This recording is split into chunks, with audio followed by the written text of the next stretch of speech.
Oke guys, selamat datang di konten terbaru gua. Konten terbaru gua ini judulnya Badai Belagu.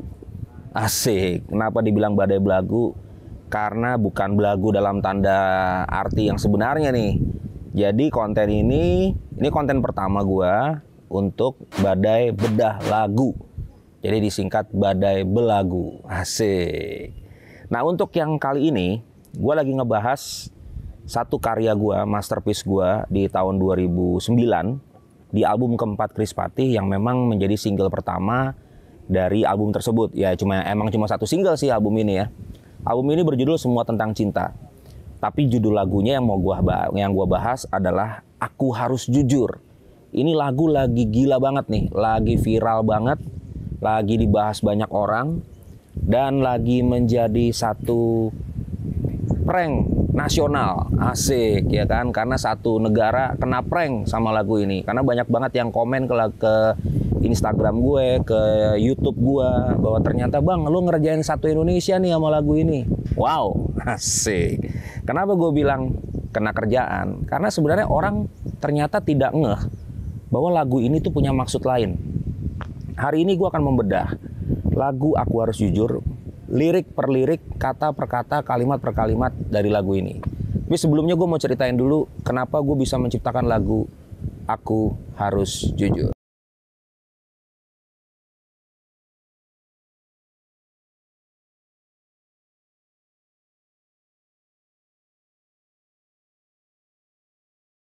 Oke guys, tadi lo udah lihat cuplikan video klip Chris Patih, Aku Harus Jujur, yang merupakan lagu gue. Dan itu ada di album keempat Chris Patih, judulnya Semua Tentang Cinta. Video klip ini dikerjakan oleh sutradara terkemuka di Indonesia bernama Abimael Gandhi. Gue agak lupa waktu itu syutingnya di mana ya, tapi kayaknya di daerah-daerah kota deh waktu itu. Oke, kita masuk ke idenya. Jadi pada tahun 2008 itu gue lagi persiapan menikah sama istri gue, Eci. Pada saat itu kita lagi persiapan wedding dan ada satu orang yang ternyata memang membantu proses wedding gue ini.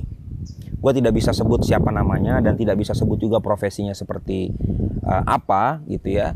Tapi yang jelas orang ini sangat membantu proses wedding gue. Dan akhirnya mereka tuh bukan mereka sih, maksudnya orang ini bercerita lah sesuatu tentang kegelisahannya dalam hatinya ke gue. Gitu kan, dia bercerita tentang dia tuh sebenarnya pacaran sekian lama, kalau nggak salah pacarannya tuh antara 9 tahunan lebih lah ya.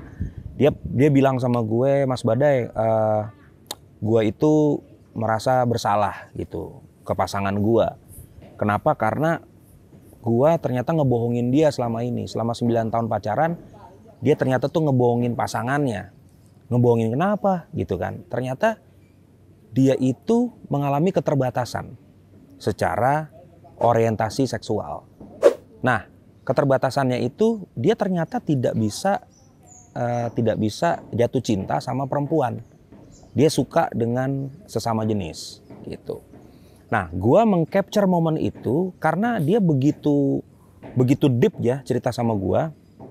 Dia tidak bisa mengatakan bahwa ini perasaan gue yang sebenarnya nih mas gitu. Jadi gue tuh nggak bisa ngebohongin pasangan gue begini terus gitu. Gue harus jujur.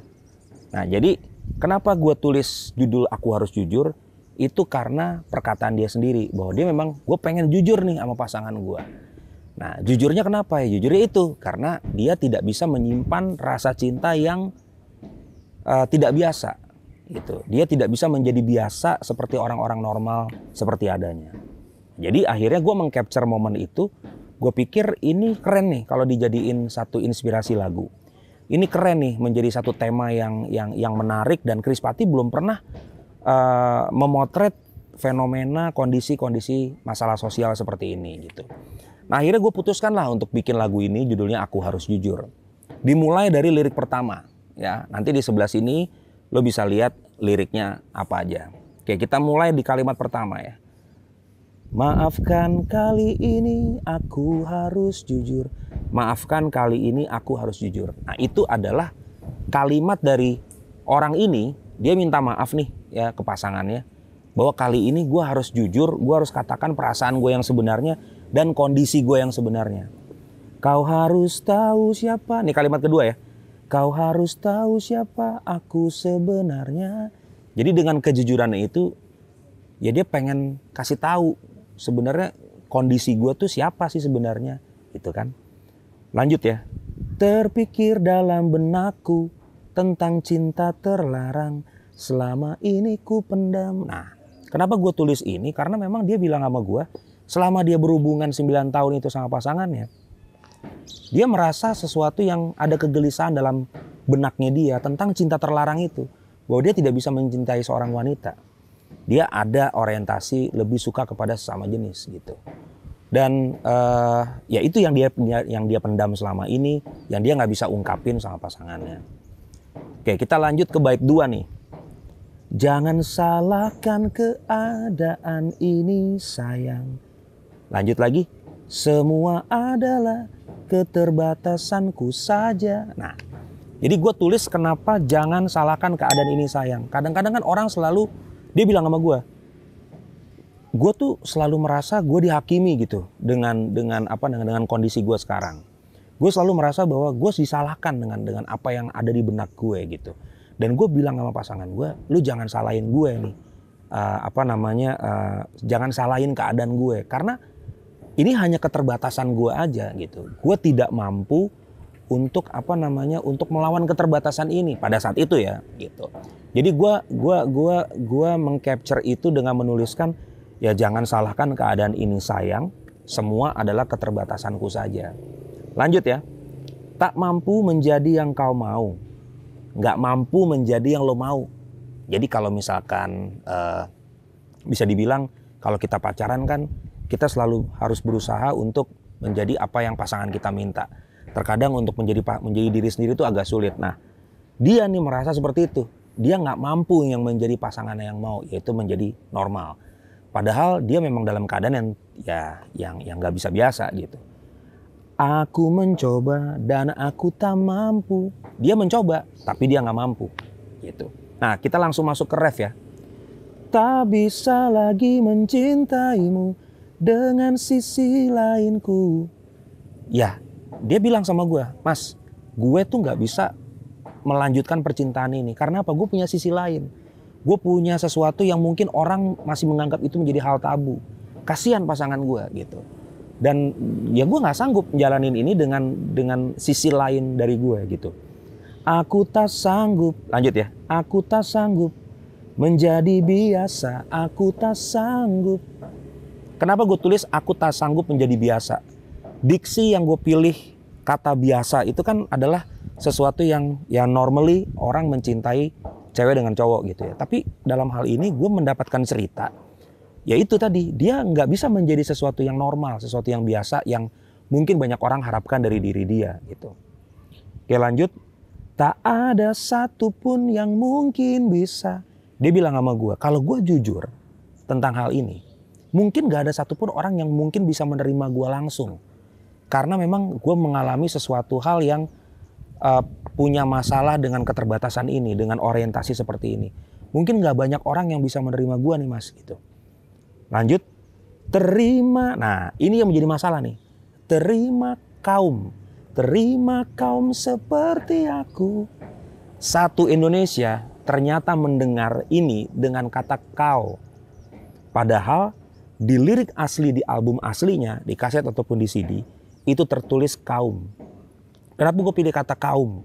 Karena gue ingin mewakili itu, bahwa bukan mewakili lah, dalam arti mendapatkan inspirasi itu, bahwa ternyata kaum-kaum seperti ini merasa mereka belum bisa diterima. Padahal mereka juga ya seorang manusia biasa dan bisa mengalami kekurangan juga dan keterbatasan juga gitu. Ya, lanjut. Kumohon jangan salahkan aku lagi, ini aku yang sebenarnya. Jadi terakhir menutup curhatan dia benar-benar mohon gitu sama pasangannya. Kalau emang lu mau putusin gue, nggak apa-apa lu putusin gue aja. Tapi gue mohon lu jangan menyalahkan gue atas semua ini. Inilah gue yang sebenarnya gitu. Jadi mereka bukan mereka. Jadi dia merasa bahwa ya keterbatasan ini jangan dijadikan sesuatu yang menjadi sebuah bullying atau sebuah kesalahan besar gitu. Justru kalau ada kesempatan untuk berubah ya kenapa nggak berubah gitu kan? Karena menurut gue manusia nggak ada yang sempurna, mereka pun diberikan second chance untuk merubah hidupnya menjadi lebih baik gitu. Jadi kenapa gue bahas lagu ini? Karena satu Indonesia ini kecelek nih dengan satu kata yang ternyata kurang huruf M. Kalau kita bahas di tak ada satupun yang mungkin bisa terima kau seperti aku gitu. Itu bisa membahasakan bahwa nggak ada lagi yang bisa menerima seperti gue menerima lu, kan gitu kan. Jadi nggak ada satupun yang mampu menerima lu seperti gue atau menerima gue seperti lu gitu. Tapi ketika ditambahkan M, itu akan menjadi merubah satu pengertian lagu. Dan ternyata yang benar adalah kaum. Jadi gitu guys. Sekali lagi dari konten ini, gue hanya ingin membagi bahwa pekerjaan gue sebagai komposer adalah mengcapture masalah-masalah di lingkungan yang ada di sekitar gue. Jadi gue membuat Aku Harus Jujur ini bukan berarti gue akhirnya menunjukkan bahwa gue ada di satu posisi orientasi. Tapi gue mengcapture momen-momen yang ada di lingkungan gue, bahwa mereka adalah seorang manusia biasa juga yang perlu pertemanan, perlu persahabatan, perlu perkawanan, dan akhirnya mungkin mereka bisa berubah lebih baik. Jadi satu pesan gue, karya akan menghidupi kita seterusnya. Panggung bisa hilang, tapi karya tidak akan lekang oleh waktu. Sampai ketemu di Badai Belagu selanjutnya. Ciao. Ngamuk cuy.